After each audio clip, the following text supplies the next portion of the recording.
All right. Hello. Good evening, everybody. Hello. Welcome. My name is Marcia Eli. I am the person who organizes and develops the public programs here at the Center for Brooklyn History. I get to say a word of greeting on behalf of everybody here at the center and the Brooklyn Public Library, which we are now a part of, and my team at the Arts and Culture arm of the library, BPL Presents. So as you know, tonight's program is inspired by the work of the Center for Brooklyn History to digitize the collection of newsletters, the Linewaiters Gazettes from the Park Slope Food Co-op. In a bit, I'll introduce our panel, but first I want to take a few minutes to share more about this collection and the rich materials that will be available to everyone and anyone online once this digitization project is complete. By way of background, in 2013, Brooklyn Public Library's archive, the Brooklyn Collection, accessioned the earliest issues of the Linewaiters Gazette, the newsletter of the Park Slope Food Co-op, including copies from the co-op's founding in 1973 through 2006. In 2007, the co-op started publishing online as well, and from 2007 to 21, they had both online and hard copies, and then starting in 22, it was all online. My colleague, archivist Alice Griffin, who's here in the back, Alice has been working on this digitization project since 2013. In August of last year, we received a grant from the Metropolitan New York Library Council to complete the digitization. That is 710 issues. And by this August, you'll be able to read them all on our site. This collection is an extraordinary source, not only for the history of the Park Slope Food Co-op, but it also holds a mirror to the history of the borough and the neighborhood and the country. As you came in, I hope you saw two cases put together thanks to Alice and Special Collections cataloger Deborah Tint. Deborah, thank you. Thank you for more than one reason, which is you're about to hear. I really hope that you'll explore these if you haven't already. The first case shows a sampling of early issues of the Gazette, including the very first issue from 1973. And the second case features the original artwork created for the Gazette by Deborah Tint, our Special Collections cataloger, because it's a small world. Deborah is also a Gazette illustrator. She's been a member of the Park Slope Food Co-op for decades, and it's really special to see her original artwork displayed alongside the pieces as printed in the Gazette. And I know that they would both be very happy to talk to you about those cases and the project after the program. So I want to share just a few snapshots from the beginning that show the struggles and the starts and stops of the first few years of the co-op. This is the oldest issue in the archive, dated September 22nd, 1973. The co-op was birthed in February of that year when a group of about 10 people got together with the idea. The first issue reads, "In case you haven't noticed, the line at the co-op is longer than ever." In other words, there was a lot of waiting in order to buy your food at the co-op. Hence, the co-op members became line waiters, and the in-house newsletter they read while waiting was dubbed the Linewaiters Gazette. I learned after speaking with Karen Mancuso, the membership coordinator and Gazette staff liaison, that the top role in creating this newsletter is the coordinating editor. Historically, there are two. Below them, there are 4 editors and 4 teams. Each team works every 12 weeks, so there's a new issue every 3 weeks. I did a rough calculation. That's close to 900 issues of the Gazette since its inception. So one of the ongoing questions during those early years was simple survival. The October 13th, 1973 headline of the Gazette reads, "Agnew resigns, but the co-op goes on." 1973, the year the co-op was founded, also saw the end of the Vietnam War. The Paris Peace Accords were signed. In March of '73, the last U.S. soldiers left Vietnam. It was an era of protests and challenging social norms, and the co-op reflected the spirit of the times. Park Slope, of course, was vastly different then. Union Street was the dividing line between a largely Italian community to the south and a growing Puerto Rican community to the north. There was also a growing presence of Black and Caribbean families, particularly in South Slope and the bordering neighborhoods of Prospect Heights and Flatbush. It was a gritty, diverse neighborhood on the cusp of transformation. The area had seen decades of decline, white flight, and disinvestment. Many storefronts were vacant or shuttered. Fifth Avenue, parts of 7th Avenue, they had mom and pop shops, bodegas, luncheonettes, hardware stores, and some bars, but nothing like the gentrified retail scene that emerged later. Those first months saw ongoing struggles with the unequal participation in work at the co-op. The October 27, 1973 issue has an illustration of a person with their hair on end screaming, "Help!" "Dear folks," it says, "this may be the last Linewaiters Gazette you will read. If there is continued lack of active participation on all levels and continued financial losses, the Park Slope Food Co-op store will be forced to close." This tension to close, stay open, balance the workload continued to be reported on in those early issues of the Gazette, but there are many other inflection points that the newsletter documents. For instance, buying the buildings, do you cap membership? Should we sell canned tuna, beer, coffee? Constantly worrying that the co-op is losing its cooperative culture, the overburdened paid staff, and identity, the ongoing debate on whether the Park Slope Food Co-op is or isn't fundamentally a political organization. The December 8, 1973 Gazette headline reads, "Co-op reopens amid glee and jubilation." The reopening of the co-op went generally smoothly. We opened on time, and there was no waiting line, and only a few major problems. And I love that optimism. Major problems, but only a few. By January 1975, according to the Linewaiters Gazette, there were now 124 working members of the co-op. The Gazette continued to report on growing membership. 450 2 years later, in January 1977, 1,000 by February 1980, 1,400 in May 1983, all the way to today with about 17,000 members. And I'm going to end with this slide.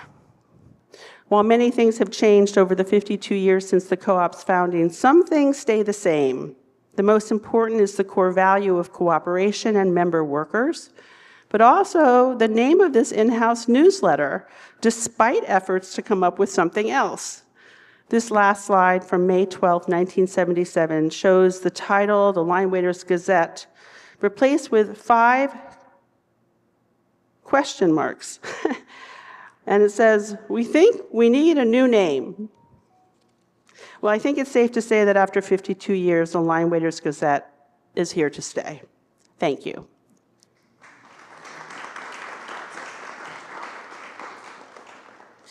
I'll take a moment now to tell you a little bit about our 2 panelists, one of whom witnessed firsthand the entire history of the co-op, and the other wrote about it.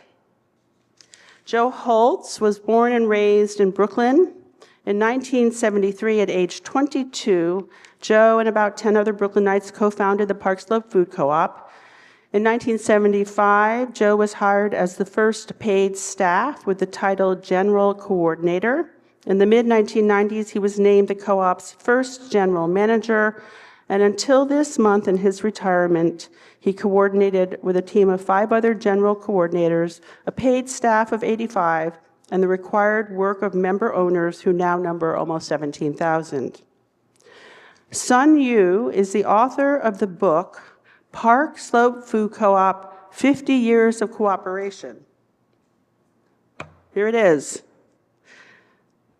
It's based on his reading of the entire volumes of the Linewaiters Gazettes from 1973 until the dawn of the pandemic in 2020.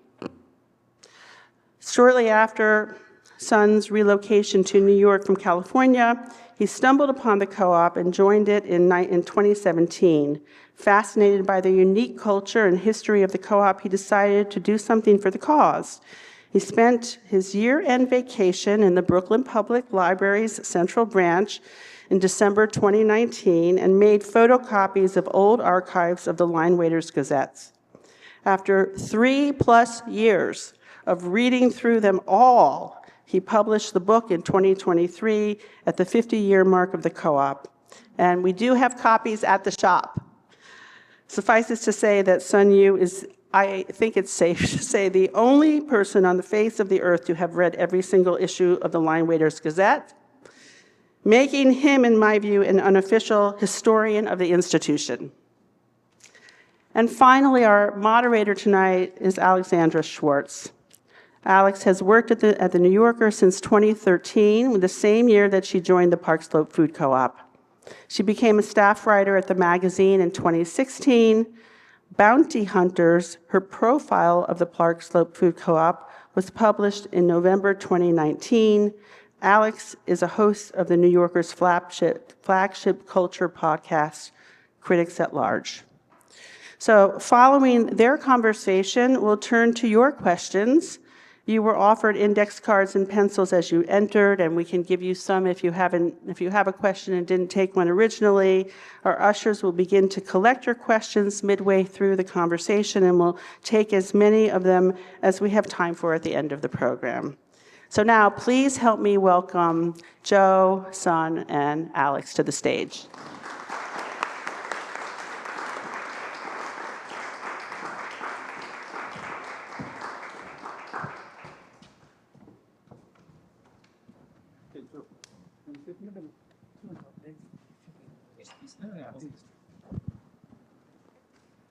Hi, everyone. Can you hear me? I'm curious, who here is a member? You want to okay, the vast majority, let's say. Cool. Well, maybe those of you who are not will change your minds by the end of this evening, or maybe vice versa. So I think we should stress right at the top that the co-op is a totally unique organization. It's unique in Brooklyn, it's unique in New York City, it's unique in the United States, it is unique in the world. It is the largest food co-op run on member labor anywhere, and certainly in our immediate environment, it is the only one. And Joe, I just wanted to start by asking you, with the 52-year hindsight, why do you think that the Park Slope Food Co-op has not only survived, but actually has thrived in this more than half century? I think that focusing on maintaining a devotion to the original values, which is that cooperation means working together. So in the early days, the co-op came out of a food co-op movement in the United States, and our model originally was not really different than the model everywhere in the United States. All the co-ops, starting in like 1966 or 67, were based on the idea that cooperation means working together. But unbeknownst to us, when we started, the rest of the country was one by one giving up on the idea. And I'd say by about 1980, there were none left other than us. I mean, the co-ops still survived, many of them. Many of them went out of business, probably the majority. But, so we really believed that that had to be the way it was. So that's one reason. And I think we were willing to risk going out of business to stick to that. Some co-ops in other cities were saying, gee, we're here to eat healthy food.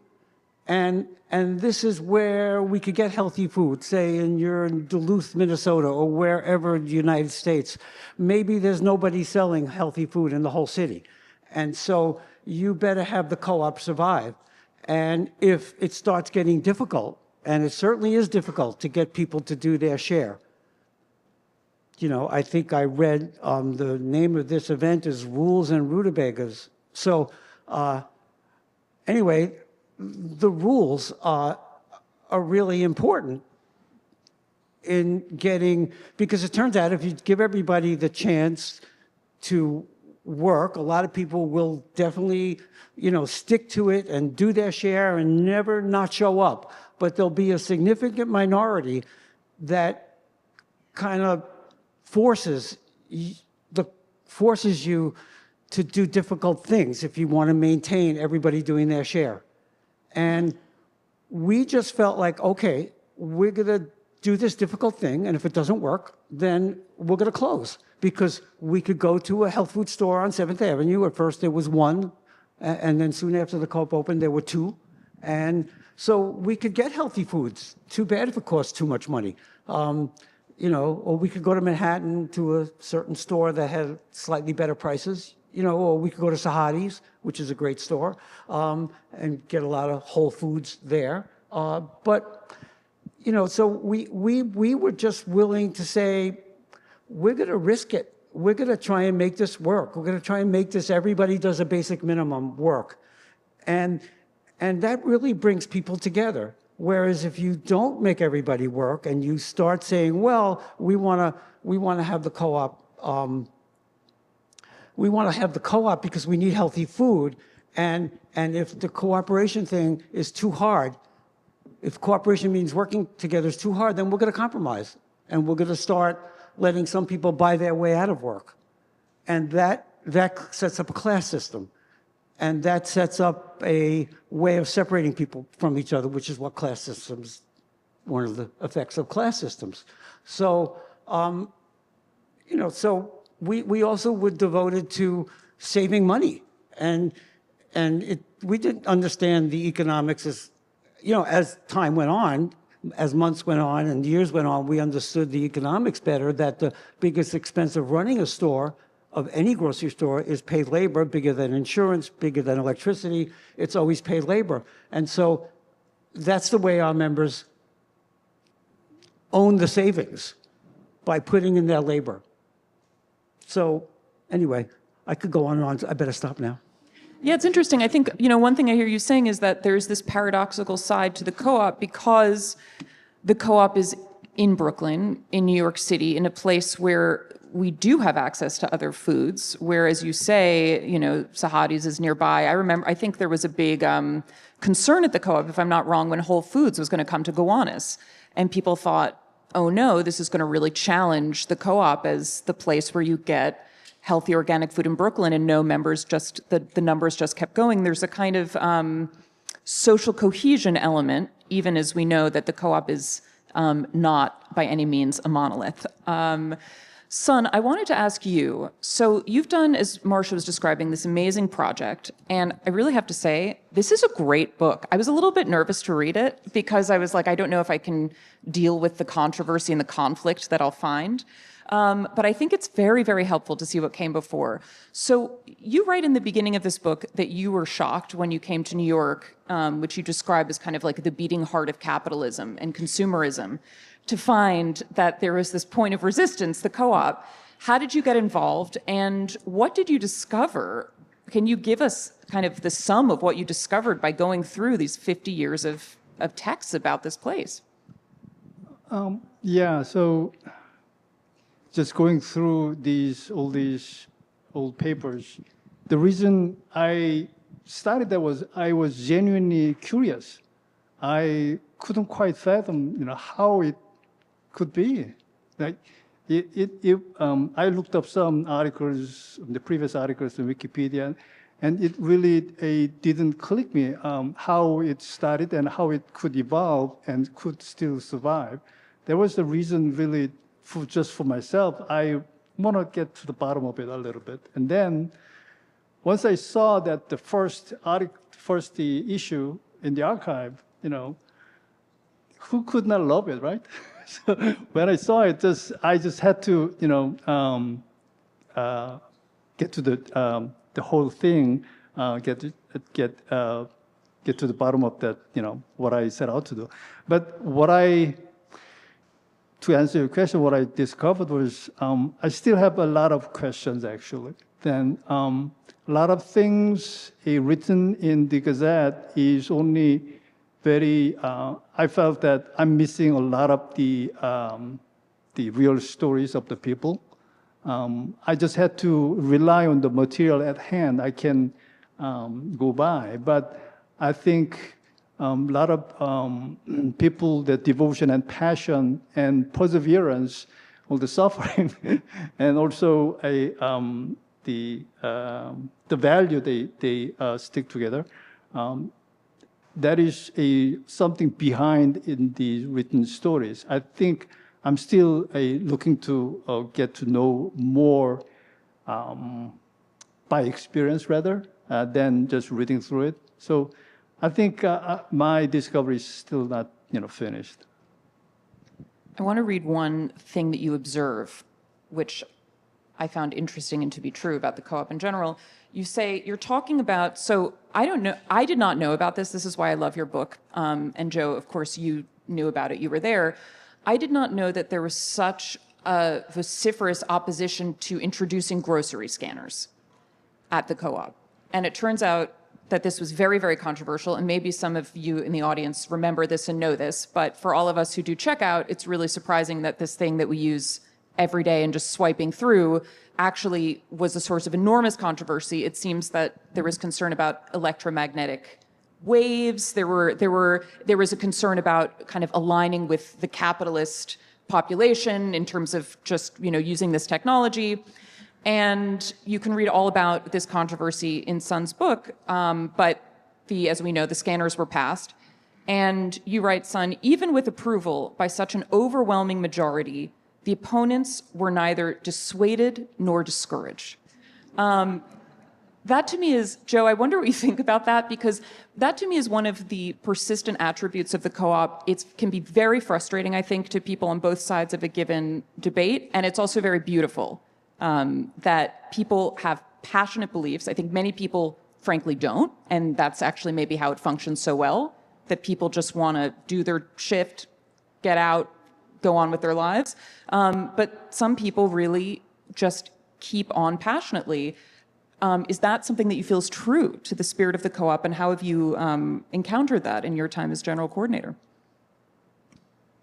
That story reminds me of the time when we had that story reminds me of the time when we had these, we only had scales that were hanging scales, and at every checkout, there was a hanging scale, and we had a chart for 1 ounce equals 0.06. So when you weighed something and it was 2 pounds and 1 ounce, you'd go 2.06 times, and you'd look and see what the price was if you were running a checkout. And then we got in digital scales, and there was a couple of letters in the Linewaiters Gazette, at least one, maybe two, of people who just really couldn't stand those digital scales. Like, what's going to happen to us now? And so I don't know. So I remember when we did that, and some people said, this is terrible. It's going to alter the makeup of my food if my food gets scanned.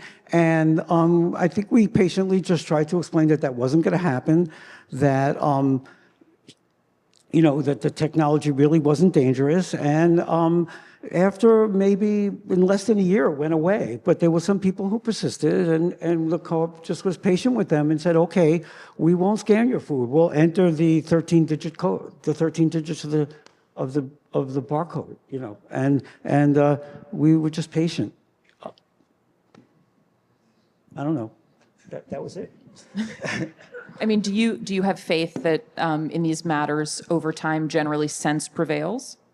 Because sense can look a lot of different ways in the moment. Like I'm reading in Sun's book about controversy over coffee being introduced, white pasta being introduced, tea being introduced. People were very upset that tea, which was some claim to have health detriments, was going to be sold. And now not only have all these things been introduced, but famously CBD has been introduced, let alone any number of other products that you might find in a normal grocery store. I guess what's your view of where the co-op stands now in terms of its selection? Have you stayed true to the mission? Are we at risk of capitalist product creep? It's funny, but I'm actually wondering now that I ask it. I mean, look, the amount of there's a wonderful organization that the co-op actually donates a little money to called the Cornucopia Institute, and they have a chart that they come out with called "Who Owns Organic," and the consolidation is worrisome. But that worrying about consolidation is one of the reasons that people across the country join food co-ops, because food co-ops are an antidote to the consolidation. They're community-owned organizations. They're grassroots, community-owned, democratically run, democratically owned, organizations. So that's one of the beautiful things about all the food co-ops, whether they use our model or a different model. So I think our selection of food, we haven't really wavered from what our standards are. When members voted finally to allow, not finally in that, I don't mean finally how terrible it was that we didn't do it sooner, but when members did eventually vote in that we would carry beef, we did it with the stipulation that it not be factory farmed, that it be grass-fed, grass-finished, or organic, and with an emphasis on local wherever possible. So that's what members voted in. So the standards, we've kept the standards. But when the co-op did that, did some people say, I'm not going to be a member anymore? Absolutely. There were people who said they were going to leave, and maybe some of them did, and maybe a lot of those people who left came back. Not that there were ever a lot, but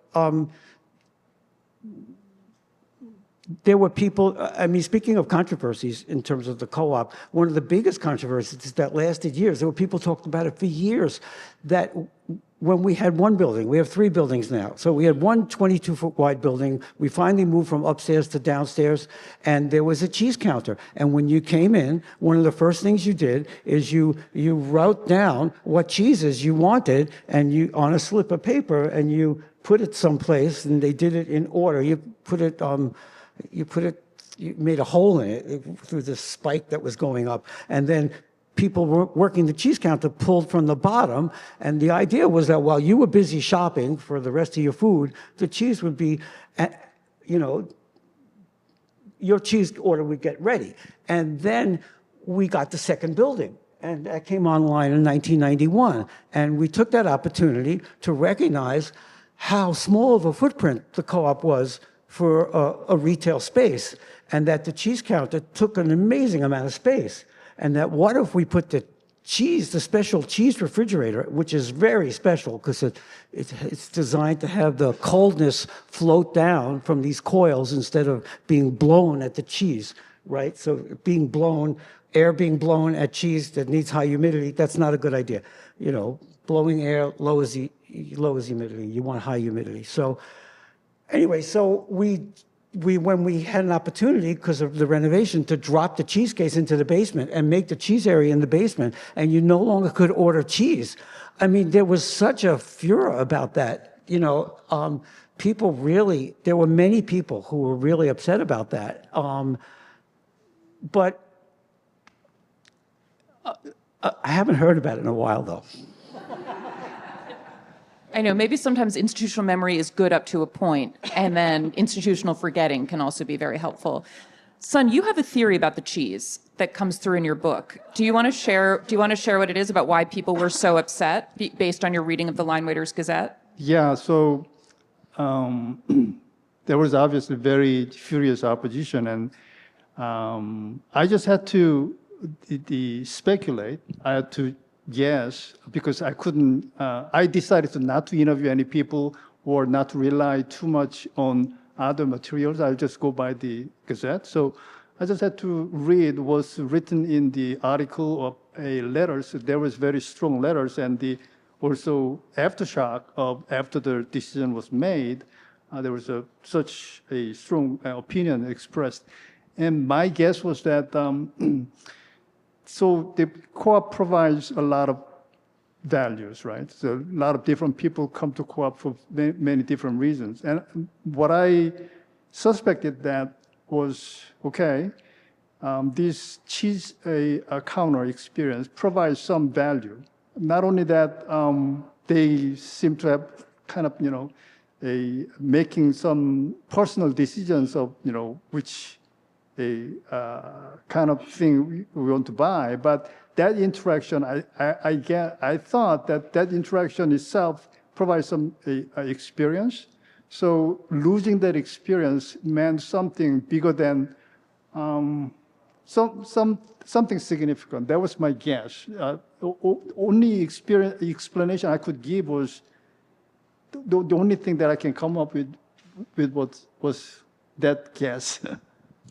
Yeah, I think that makes, I mean, reading that, I found that made a lot of sense to me because the co-op is many, many things, but is also a social space. And what you were suggesting was that people had liked the interaction with one another. They had liked, you can imagine kind of like in one's fantasy of France, you go to your cheesemonger and you make a little chit chat, or you go to your butcher, or you do your local shopping. And these kinds of things, which even existed, they used to exist more in New York City, have, as things have become, as convenience has been emphasized, as delivery services, the internet, of course, but even before all that, as these things became less a part of our lives, there's some kind of human element that was missing. And I think what you put your finger on, which makes a lot of sense to me, is that people liked it. People liked that little inefficient moment of being able to make contact. People still like it. What always, everyone always, I feel like the co-op is so many things, but one of them is just like a long-term psychological experiment. Like I always feel that I'm psychologically different if I'm working versus when I'm shopping, and what my attitude is going to be. And some days I really show up and I want to be an efficient worker and I don't want anyone to get in my way. And some days I want to show up and just kind of like chit chat and have the social fabric and people who come to your counter if you're doing checkout who are in a rush, or people who want to chat forever, and the person behind, how we all live together is this big question. What are the changes, Joe, that you've seen as the co-op has gotten bigger? Because of course, it's one thing to be a 10-person organization or an 100-person organization. And now we're a 17,000-person organization, and these questions of how to live together are more pressing. Has it changed fundamentally, or what do you think about it?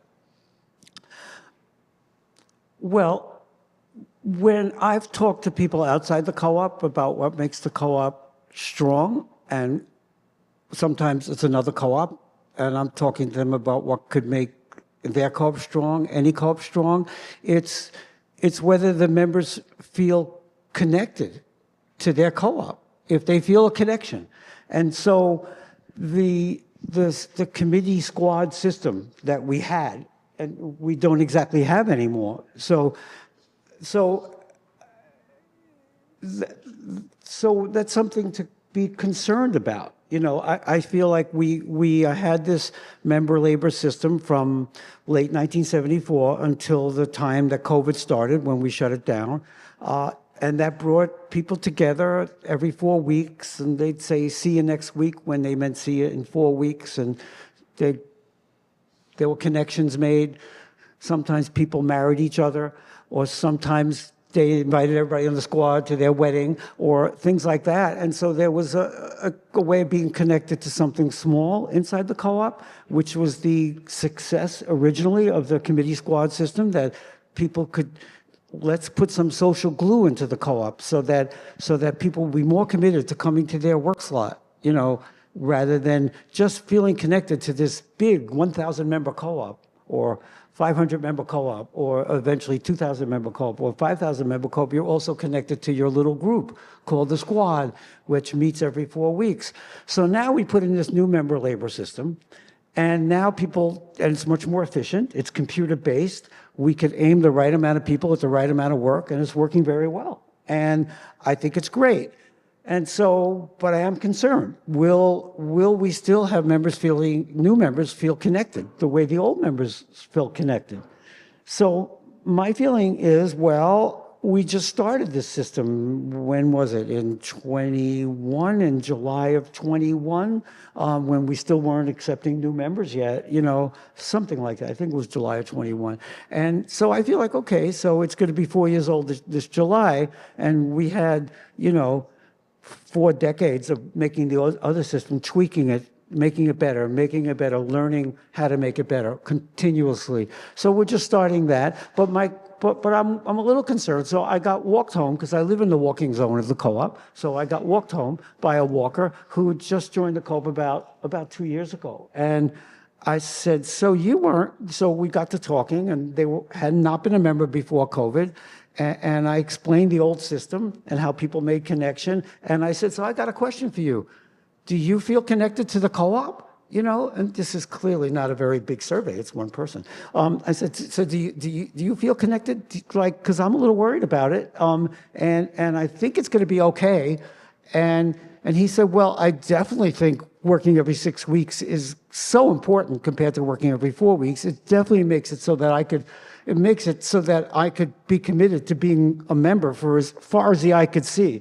I'm going to be a member. And he said, but I really do feel a connection to the co-op, even though I keep meeting different people each time I work, and so I think the jury is still out, but I think the new system probably all in all, even though it's more transactional, less personal, I do think it's going to be extremely successful. I think it's actually going to make the co-op stronger. I think we're going to have less and less turnover over the years. And that's one of the measures that I always looked at, is what percentage of the members left this year. And so we haven't calculated that. We're starting to calculate it now going forward. COVID interrupted a lot of things. So I think it's going to be okay. I think members, in our society where, like I was saying before, that more and more of the commerce in our country is dominated by mega corporations, by big corporations. I think the community connection that the co-op offers is so vital. And I think by requiring participation, I think there's something about participating together in something that gets directly into your brain, into your heart, into your soul. It builds. Going back to the first question, why is the co-op successful? That's why, because people in general make a connection. And I think that's still true today. Yeah, I think it's true too. I just was remembering when Marcia asked me if I wanted to do this program, I said, oh yeah. And I said, the co-op and the New Yorker are the most important affiliations of my adult life. And then I was like, is that good? I hope so. I have a very distinct memory, not to get so personal with everyone who, doesn't care, but, while I'm up here, I found out I joined the co-op because I got the loophole. My roommate was a member, my new roommate. So suddenly I was grandfathered in by being in a household, and I was so excited. I hadn't really known about it. I signed up, and sitting outside as I signed up, I got a phone call that I'd just been hired by the New Yorker's fact-checking department. And I felt my whole life change. And I guess I'm stunted because here I am, still in these two institutions, where I hope to live forever. There is something that I think we're all trying to put our finger on, that, Son, I know you've been trying to too in this book, about this cohesion element. I mean, part of it is democracy. I want us to talk a little bit about democracy.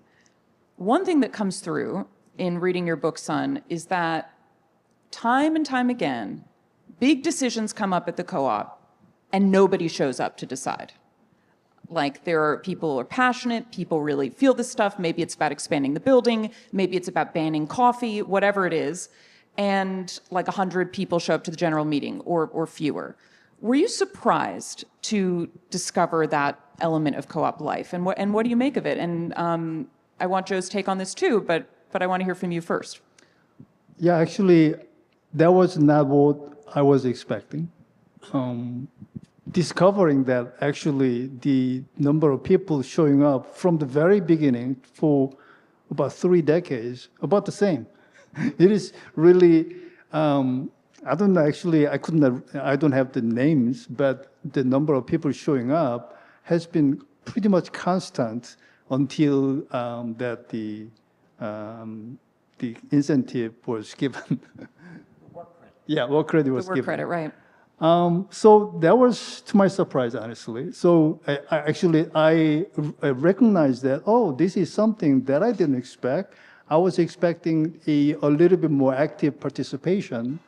And also, it seems like generally those people who show up in the general meetings had the same expectation. Some more people would be involved.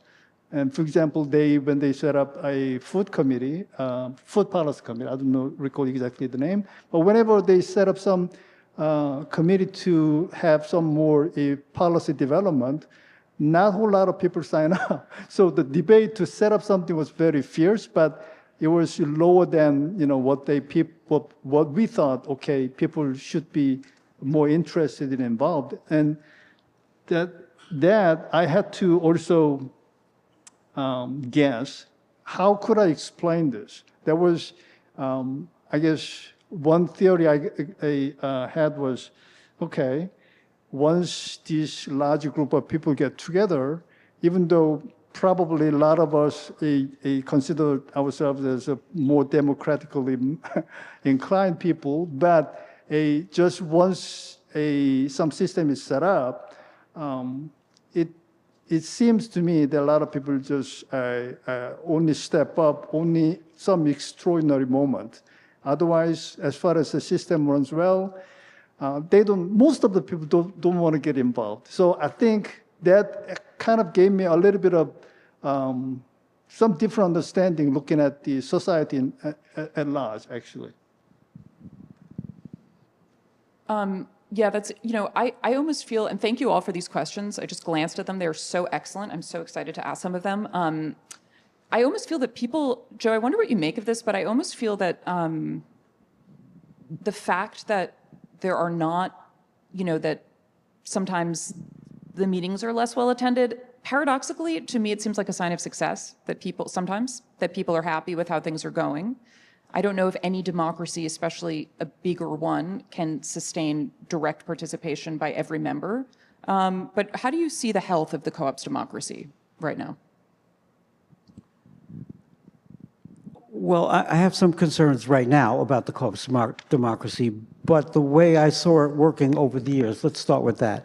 I always felt like, well, if the co-op is going to require people to put part of their lives, and I don't mean shopping, I mean the work part of their free time to devote to working their share of work at the co-op. If the co-op's going to require that of people, then there should be an avenue, a pathway, a clear pathway where if they have a problem or if they want to get more involved, that people have earned that through their participation, and that the co-op should be open, very open to that, and open to ideas and criticisms and suggestions, and there should be a way. So there's 2 ways of doing that: write a letter or an article for the Linewaiters Gazette and come to the general meetings. Those are the 2 prime ways. Of course, you could always come and talk to a staff person like myself, but that's a 3rd way. But those other 2 ways are the more official, pathways, and participating in so it's been the town meeting form of democracy, like the New England town meeting. And that's the kind of democracy it is, where you could come to the town meeting or you could stay home. And maybe you have to stay home because you have obligations. Or maybe you choose to stay home because your favorite TV program is there or that night, you know. So I feel like the fact that the pathway existed and that not everybody took advantage of it, or very few, that didn't bother me. I thought, okay, well, these folks want to get more involved in the co-op, are fascinated by the co-op, want to learn more, and they want to be involved in the policy making of the co-op and the thinking of the co-op's future in a more formal setting. And I always felt comfortable with that. But it's not, as a corporation, the co-op is supposed to be deliberative. It's not just an election day, one Tuesday night a month. So they're supposed to be really deliberate on what's best for the future. So I felt fine about it. And one thing of note is, at times, members came to an amazing, it came out in droves to meetings. So there was a controversy in the early 80s that caused perhaps 300 people to be at a meeting. At least that's how I remember it. Maybe it was only 200. I know the space was big enough for 3. And then there was remember what was the controversy? It was that one of the general coordinators got fired. So that was a controversial thing. It was the first time that ever happened. And then the second time when there was a big meeting this was definitely, I'm pretty sure, 300 people, was when the board of directors, which is because the co-op is a corporation, and New York State corporate law, including the cooperative law, puts all the power in the hands of the board of directors. Yet our bylaws do try to do a workaround around that, by creating something called the general meeting, which exists nowhere else in the world except in our bylaws, that advises the board. So there was a vote, like I had reason to look it up recently. I always knew it was about 2-1, but it was 55-26. The members voted to form a committee to study whether or not we should whether or not we should add the third building, essentially, with the one where all the checkouts are, the one where aisles 4, 5, 6, and 7 are. And the people on the board, listened to the discussion, watched the vote happen, and at the end of the meeting, the board voted. One person was absent. The board voted, there's 6 people on the board. The board voted 3-2 against forming that committee. And so the members then, the law that covered us then was very clear about what many members were furious, which led to a special meeting of the membership, led to an advertisement in a local newspaper required by the law for 3 issues in a row to advertise that there was going to be a special meeting of the membership, and there had to be a certain amount of signatures collected, and then members had a 300-person meeting and voted overwhelmingly to form that committee. And then from that, and then after that meeting, many members came to the general coordinators and said, "You let this happen. How did you let these people be on the board? Why didn't you tell us that we had these people?" Now, I have to say, to defend those people, the board is supposed to use its judgment. Is something illegal? Then we're not going to vote. Along with, if the members advise us to do something illegal, we're not going to vote for it. Or if they advise us to do something that's going to hurt the long-term sustainability of the co-op, we're not going to vote for it. And so that's the only time that happened. So those folks had a reason. They had a actually business judgment reason. I completely disagree with their business judgment. But they believed that small was beautiful, and that and the co-op already had 5,000 members, and that anything, some book that they had read said that you go past 5,000, it's like committing suicide for your organization. Don't get bigger than 5,000 or you're going to die. Well, most members today wouldn't be members if that prevailed. But that didn't prevail. The committee got formed. The committee did a big study of expanding to the third building, moving completely, and did a whole study and whether or not the rug cleaning place that used soap and water to clean the rugs was really a toxic environmental site or not. All these things were studied, and the members voted overwhelmingly to do it. Now, part of the reason the board rejected it is because 3 or 4 years earlier, there was a vote that was fairly close to not purchase the building that was available. But then 3 or 4 years went by, the building was still available. People like me thought we should reconsider. And there should be a committee, an elected committee, to do the reconsidering. So all I'm saying is that we at times have had very big meetings, very, very big meetings. So at times members had used that pathway to get involved, and so that's good that members will use that. There's a question here that someone sent in that I have too, which is we're all, now that Zohran Mamdani is surging, we're all thinking a lot about grocery stores in the city because one of his proposals is about city-run grocery stores. And the question is, what do you think about that proposal, and can the government be a co-op?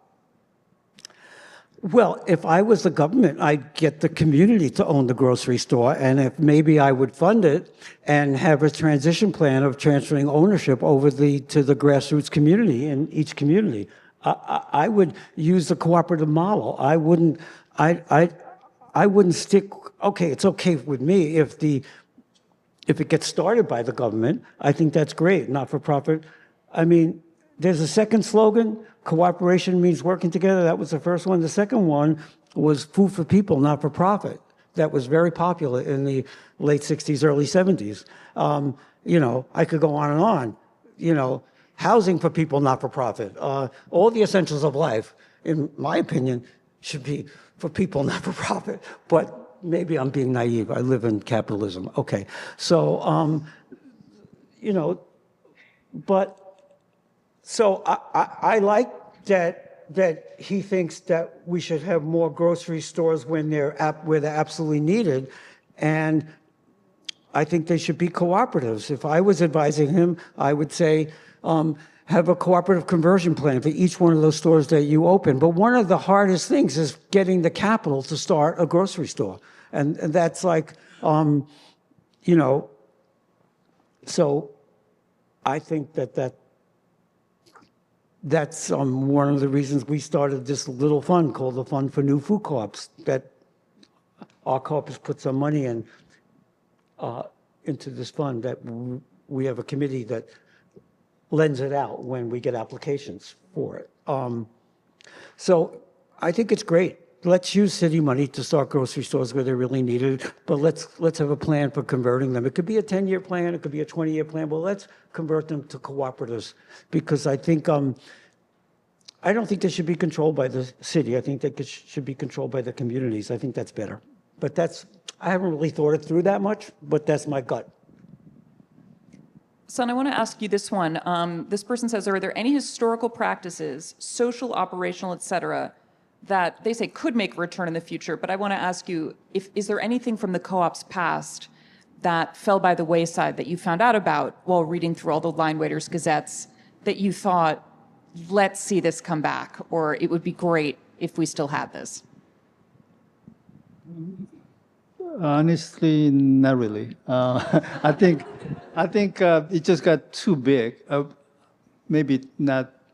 Too big is not the right word. Maybe we got so big compared to where we were earlier. So, given the size, a lot of things just couldn't happen. But Joe mentioned earlier about missing a lot of social interactions.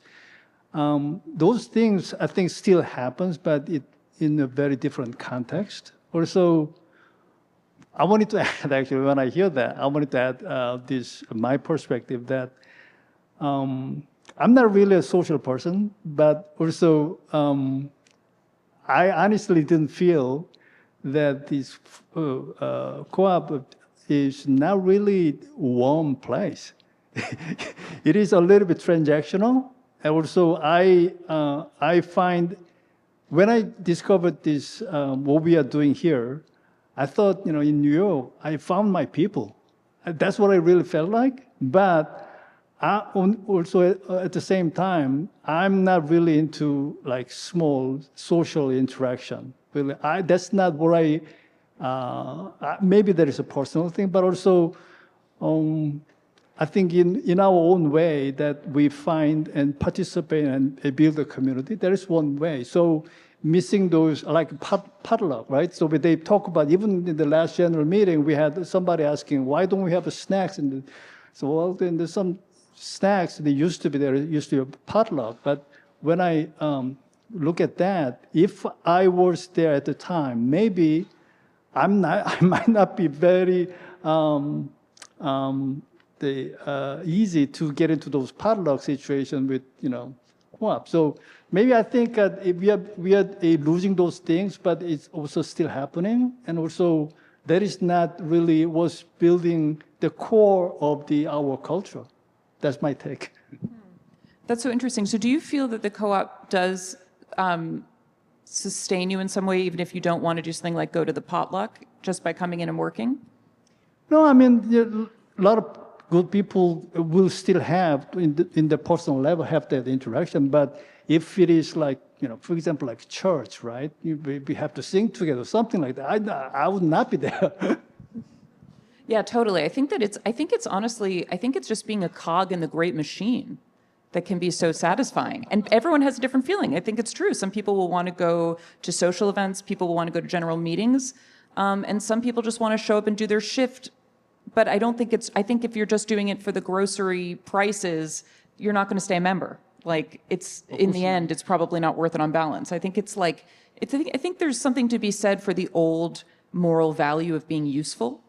And that may be part of the social glue. Maybe it's even more basic than seeing the regular members, seeing your fellow committee members or whatever it is, or squad members, that it's just being useful in service to something greater, and feeling the benefit of that, but seeing other people benefit from that. That's a very basic idea, but like, again, I'm sitting here wondering, why do I just get a little boost when I walk in the door of this crazy place? And I think that's part of it. I do think that's part of it, that we're all useful to each other.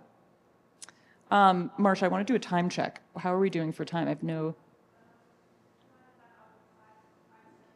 All right, great. Then in that case, I want to ask something I didn't know about, which is whatever happened to the referendum to make the co-op clothing optional?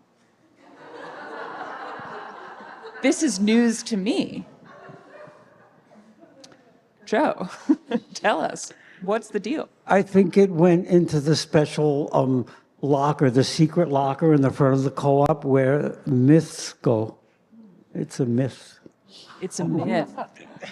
Wow. It's the co-op Yeti. All right. We'll believe that for now. Son, do you know anything about this? No, that's news to me. Okay, then I guess it was invented. There are a couple of questions. But I gotta tell you though, Yeah. in the archive, there are some few years of missing, volumes. So maybe you'll never know. Wait. Which years are missing? So early 90s, between 80s and 90s, there are many missing issues. Yeah, so not in the archive. So yeah, when I went through those years, yeah, I can skip for a few years. Well, we might have them in the co-op. The missing ones. Okay, so we still have a bunch in the co-op. And someone brought their collection, years, like 5 years. There's right by my desk right now. I have 5 different years from, I think, the late 80s, early 90s, actually.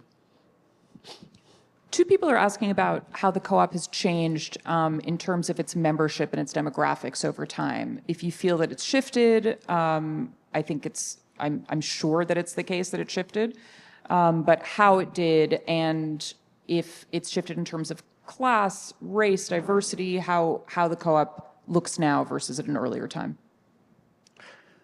Well, the co-op doesn't track it, but there is a survey. Is it still going on? Perhaps it's still going on by our, let me see, Equity Access Community Committee, EACC. I think it's the former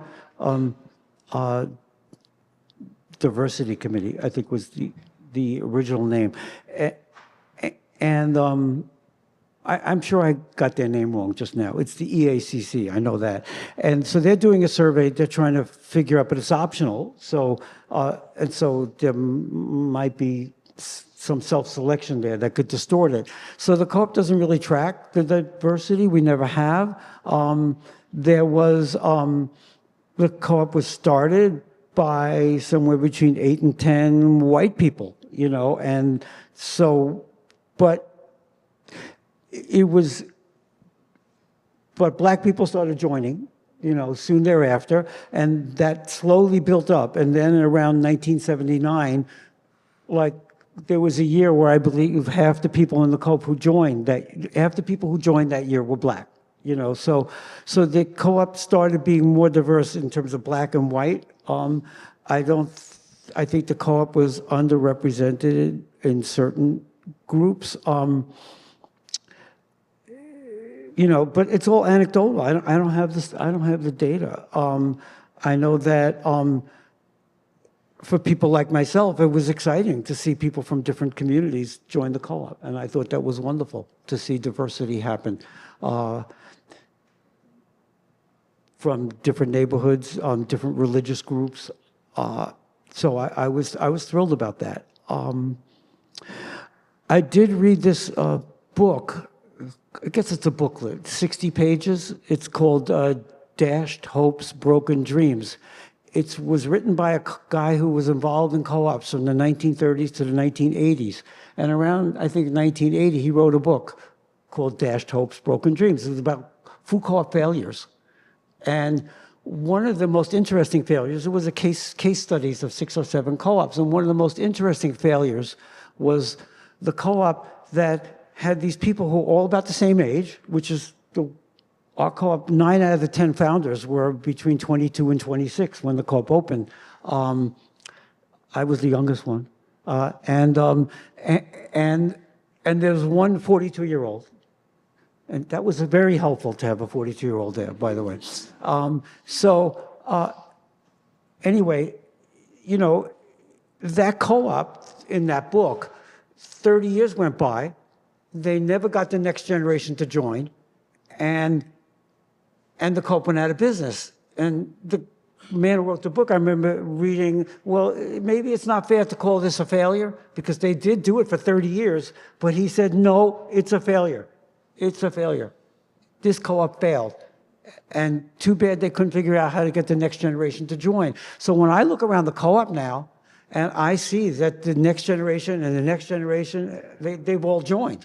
And so so in terms of demographic around age, I'm just thrilled at what I see, because I read that book.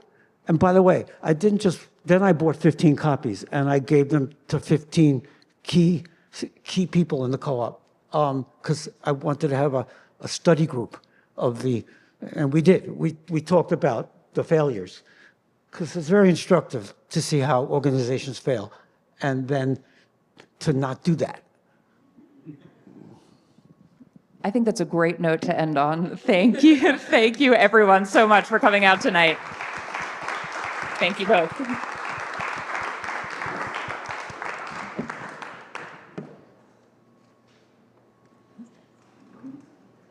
Somebody's like, Thank you.